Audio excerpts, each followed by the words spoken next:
I was sports mad, used to play sport 7 days a week. Cricket, footy, baseball, tennis, whatever. But probably realised at some point I'm not going to quite be good enough to make it as a pro sportsman, so I thought, how about taking pictures? That'll get me into the sports events for free.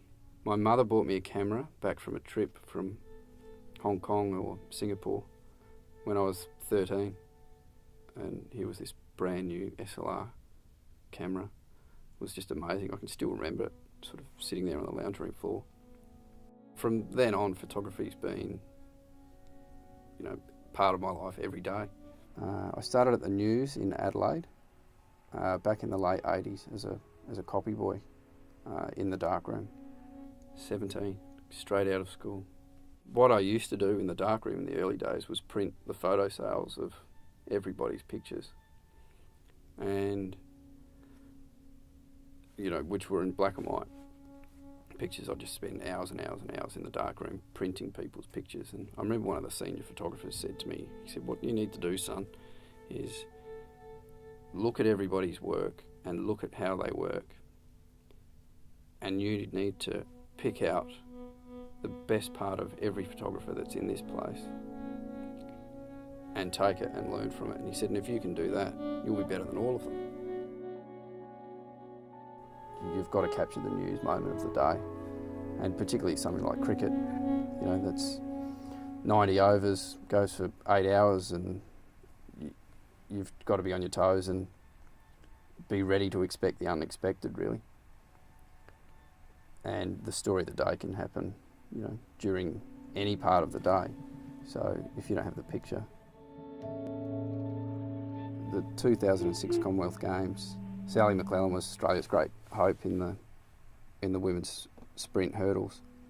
She got before the second to last hurdle and staggered and tripped and stumbled and flew through the air. So it's kind of, pretty fluky, but I guess you do have to get yourself in a good position and be ready to shoot it when it does happen.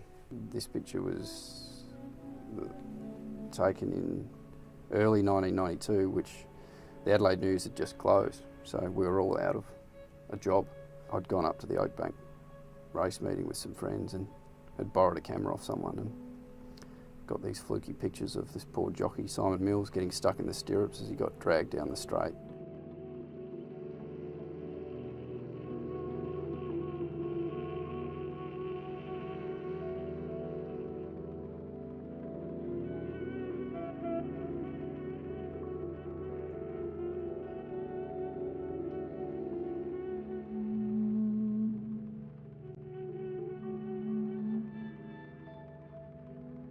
I got a phone call from our picture editor saying, "Looks like we can get some access with the Prime Minister this week. Are you in a position to go down and do it?" Yeah, it was 5 days. We flew down on the Monday morning, and I started by talking to their press officer that, could I have a meeting with the Prime Minister, and he didn't think that was possible. And I said, look, if I can't get to talk to her, I probably can't really start the series, because I wanted to explain how I wanted to do it. I was a bit nervous, actually, and I'm sure she probably saw that. But, she's a fantastic lady, and she was really open to listening to what I had to say, and gradually sort of built up a little bit of a trust with her over the first few days, and probably got access to areas that we certainly didn't expect to. Plenty of people were telling her, it was big news. She'd only just become Prime Minister. This is after she'd taken over from Prime Minister Rudd.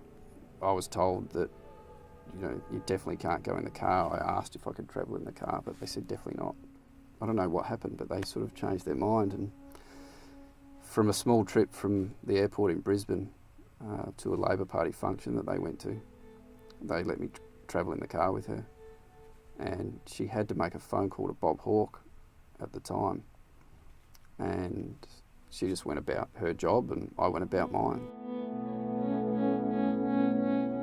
I would sit outside the offices the PM was about to have a meeting with some of her female staff, and they said, you can duck in for a few minutes if you like and photograph it. And I walked into this room and it was poorly lit, and didn't really think it would make a picture, so I was only going to stay for 20 seconds or so and walk out, until I noticed that she had her shoe kicked off under the table.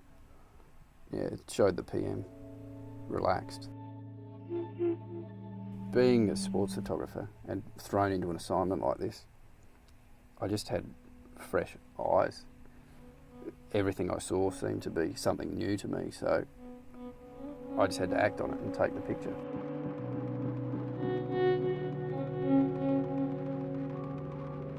I still love going to the sporting events and capturing the news of the event and watching the games unfold and just recording the moments and the parts of history, really.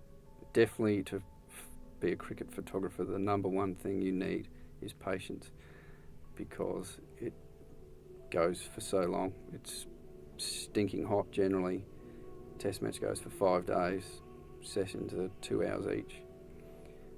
And the news story of the day can happen at any one particular ball out of the 90 overs of play in the day. And you're supposed to have that picture. So I guess it's a good thing that I love cricket.